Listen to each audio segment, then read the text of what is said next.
ವಿಜಯವಾಡದಲ್ಲಿ ಘನಘೋರ ದುರಂತವೊಂದು ಸಂಭವಿಸಿದೆ. ಲಿಫ್ಟ್ನಿಂದಾಗಿ ಓರ್ವ ವ್ಯಕ್ತಿಯ ಸಾವಾಗಿದೆ.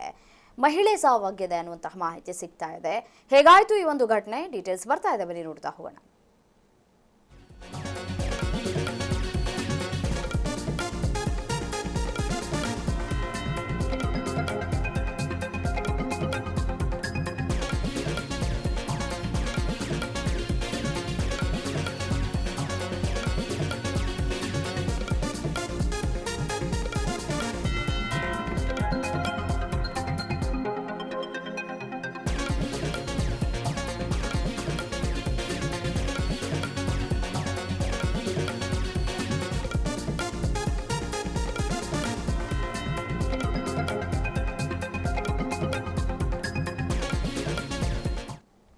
ವಿಜಯವಾಡದಲ್ಲಿ ಘನಘೋರ ದುರಂತವೊಂದು ನಡೆದು ಹೋಗಿದೆ. ಲಿಫ್ಟ್ನಲ್ಲಿ ದೋಷ ಉಂಟಾಗಿ 50 ವರ್ಷದ ಮಹಿಳೆ ಅಲ್ಲಿಯೇ ಮೃತಪಟ್ಟಿದ್ದಾರೆ. ಸ್ಥಳದಲ್ಲಿಯೇ ಮೃತಪಟ್ಟಿದ್ದಾರೆ. ದೃಶ್ಯದಲ್ಲಿ ಗಮನಿಸಬಹುದು.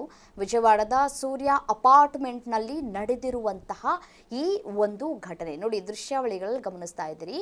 ಒಂದು ಮಗು ಮತ್ತೆ ತಾಯಿ ಅಂತ ಕಾಣಿಸುತ್ತೆ. ಆ ತಾಯಿ ಹೊರಗಡೆ ಬರ್ತಾರೆ. ಹೊರಗಡೆ ಬಂದ ನಂತರ ಲಿಫ್ಟ್ ಏಕಾಏಕಿ ಯಾವ ರೀತಿಯಾಗಿ ಕೆಳಗೆ ಬರುತ್ತೆ ಅನ್ನೋದನ್ನು ಗಮನಿಸ್ತಾ ಇದ್ದೀರಿ. ಅಷ್ಟು ಮಟ್ಟಿಗೆ ವೆಯ್ಟ್ ಇರುತ್ತೆ. ಅದನ್ನು ಎತ್ತೋದಕ್ಕೂ ಕೂಡ ಸಾಧ್ಯ ಆಗೋದಿಲ್ಲ. ಅಪಾರ್ಟ್ಮೆಂಟ್ ಅಂದ ತಕ್ಷಣ ಅಲ್ಲಿ ಯಾರೂ ಕೂಡ ಸಹಾಯ ಮಾಡೋದಕ್ಕೆ ಬರೋದಿಲ್ಲ. ಎಲ್ಲರೂ ಕೂಡ ಒಳಗಡೆ ಇರ್ತಾರೆ. ನೋಡಿ, ಆ ಮಹಿಳೆ ಎಷ್ಟು ಕಿರ್ಚಾಡ್ತಾ ಇದ್ದಾರೆ, ಕೂಗಾಡ್ತಾ ಇದ್ದಾರೆ. ಯಾರಾದರೂ ಸಹಾಯ ಮಾಡೋದಕ್ಕೆ ಬನ್ನಿ ಅಂತ ಕೂಡ ಕೇಳಿಕೊಂಡ್ರೂ ಕೂಡ ಅಲ್ಲಿ ಸಾಧ್ಯ ಆಗೋದಿಲ್ಲ. ನೋಡಿ ಯಾವ ರೀತಿಯಾಗಿ ಘಟನೆ ನಡೆದಿದೆ ಅಂತ ಹೇಳಿ. 50 ವರ್ಷದ ವಿನಿತಾ ಲಿಫ್ಟ್ನಲ್ಲೇ ಮೃತಪಟ್ಟಿದ್ದಾರೆ. ಲಿಫ್ಟ್ನಿಂದ ಹೊರಬರ್ತಾ ಇದ್ದಂತಹ ಸಂದರ್ಭದಲ್ಲಿ ಲಿಫ್ಟ್ ಏಕಾಏಕಿ ಕುಸಿತವನ್ನ ಕಂಡಿದೆ. ಸ್ವಲ್ಪ ಬೇಗ ಬಂದ್ಬಿಟ್ಟಿದ್ರೆ ಹೊರಗಡೆ, ಆ ಮಗು ಇತ್ತಲ್ವಾ, ಸೊ ಆ ಮಗು ನಿಧಾನವಾಗಿ ಹೊರಗಡೆ ಬರುತ್ತೆ. ಮತ್ತೆ ಅದರ ಹಿಂದೆ ತಾಯಿ ಬರ್ತಾರೆ ಅಂತ ಕಾಣಿಸುತ್ತೆ, ಲಗೇಜನ್ನು ಇಟ್ಕೊಂಡು. ಆ ಲಗೇಜ್ ಇಟ್ಕೊಂಡು ಪಾಸ್ ಆದ ನಂತರ ಇಮಿಡಿಯೇಟ್ ಆಗಿ ಇನ್ನೊಬ್ರು ಮಹಿಳೆ ಹೊರಗಡೆ ಬರ್ತಾರೆ.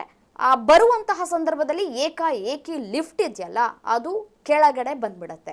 ಆ ಕೆಳಗಡೆ ಬಂದಂತಹ ಸಂದರ್ಭದಲ್ಲಿ ಮಧ್ಯ ಸಿಲುಕಿದಂತಹ ಸಂದರ್ಭದಲ್ಲಿ ಹೊರಗಡೆ ಬರೋದಕ್ಕೆ ಆಗದೆ ನರಳಿ ಒದ್ದಾಡಿ ತಮ್ಮ ಪ್ರಾಣವನ್ನು ಕಳೆದುಕೊಂಡಿದ್ದಾರೆ.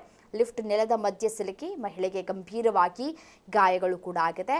ಅವರನ್ನು ಹೇಗಾದರೂ ಮಾಡಿ ರಕ್ಷಣೆ ಮಾಡಿ ಆಸ್ಪತ್ರೆಗೆ ದಾಖಲು ಮಾಡಿದ್ರೆ ಬದುಕುಳಿತಾರೆ ಅನ್ನುವಂತಹ ನಿರೀಕ್ಷೆಗಳನ್ನು ಇಟ್ಕೊಂಡಿದ್ರು ಕುಟುಂಬಸ್ಥರು. ಬಟ್ ಆದರೆ ಸಾಧ್ಯ ಆಗಲಿಲ್ಲ. ಆ ವೆಯ್ಟ್ ಬಹಳಷ್ಟು ಸಮಸ್ಯೆ ಆಯಿತು ಮಹಿಳೆಗೆ. ಹಾಗಾಗಿ ಚಿಕಿತ್ಸೆ ಫಲಕಾರಿಯಾಗದೆ ಮೃತಪಟ್ಟಿದ್ದಾರೆ ಅನ್ನುವಂತಹ ಮಾಹಿತಿ ಸಿಗ್ತಾ ಇದೆ. ದೃಶ್ಯದಲ್ಲಿ ಗಮನಿಸ್ತಾ ಇದ್ರೆ ಯಾವುದೋ ಹಳೆ ಲಿಫ್ಟ್ ಅಂತ ಕಾಣಿಸುತ್ತೆ. ಸೊ ಹಾಗಾಗಿ ಸರಿಯಾಗಿ ನಿರ್ವಹಣೆಯನ್ನು ಕೂಡ ಮಾಡಿಲ್ಲ ಅಂತ ಕಾಣಿಸುತ್ತೆ.